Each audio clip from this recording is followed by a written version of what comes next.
नमस्कार दोस्तों, स्वागत है आपका हमारे चैनल किड स्टोरीज पे। आज मैं आपके लिए एक और कहानी लेकर आई हूँ और ये कहानी है राजा पोरस के बारे में। पोरस एक बहादुर राजा थे जिन्हें पुरु, पर्वतक या पुरुवास नाम से भी जाना जाता है।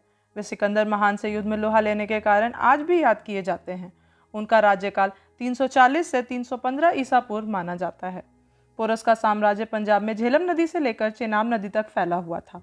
ये दोनों नदी वर्तमान समय में पाकिस्तान देश का हिस्सा हैं।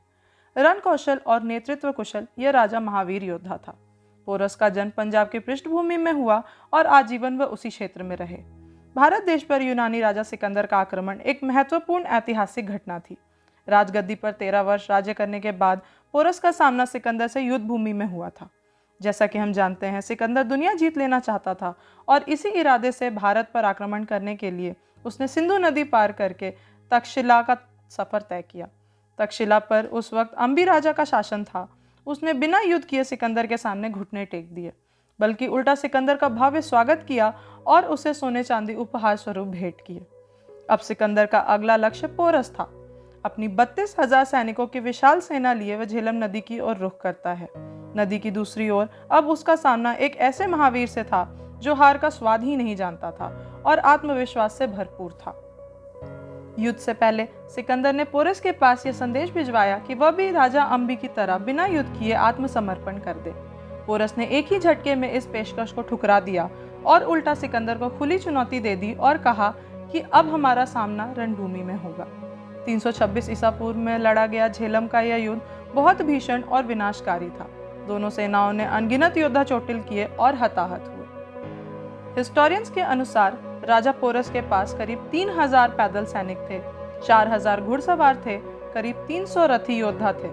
इनके अलावा उनके पास 130 हाथियों की फौज भी थी जो सामने पड़ने वाली हर चीज को पैरों तले कुचल देते थे। इसके अतिरिक्त पोरस ने करीब 2,000 सैनिक और 120 रथ अपने पुत्र के साथ पहले ही भेज दिए थे। कुछ सैनिक शिविर में भी तैनात थे ताकि अगर दुश्मन वहां तक पहुंचे तो उन्हें वहां भी रोका जा सके।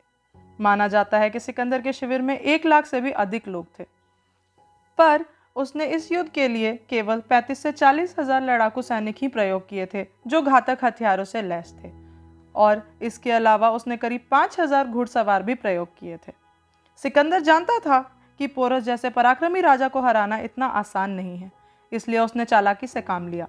झेलम नदी के किनारे पर उसने अपनी सेना खड़ी कर दी और ऐसा दिखावा करने लगा जैसे वे लोग नदी पार करने का रास्ता ढूंढ रहे हों। कई दिन इस तरह बीतने पर पोरस के पहरेदार कुछ कम चौकन्ने हो गए। इसी बीच सिकंदर नदी की दिशा में करीब 17 मील ऊपर हजारों सैनिकों और घुड़सवारों के साथ नदी पार कर गया। पोरस की सेना अभी भी यही मान रही थी कि सिकंदर नदी पार करने का रास्ता ढूंढ रहा है, जबकि सिकंदर दूसरी ओर खुद उनके समीप पहुंच चुका था। अचानक हुए हमले से पोरस की सेना घबरा गई और फिर भी उन्होंने कड़ा मुकाबला किया। बारिश के कारण पोरस के रथ मिट्टी वाली जमीन पर सहजता से आगे नहीं बढ़ पा रहे थे और कीचड़ में धंस जा रहे थे। लेकिन पोरस की सेना में शामिल हाथियों ने सिकंदर की सेना के पसीने छुड़ा दिए और पोरस की सेना को संभलने का मौका दिया।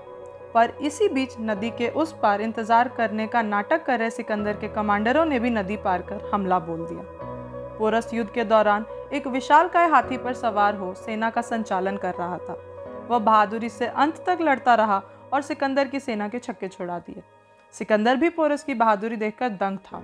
इससे पहले किसी राजा ने उसे इतना कड़ा मुकाबला नहीं दिया था। झेलम नदी के किनारे हुए इस युद्ध में सिकंदर जीता था या पोरस, इस बात पर मतभेद है।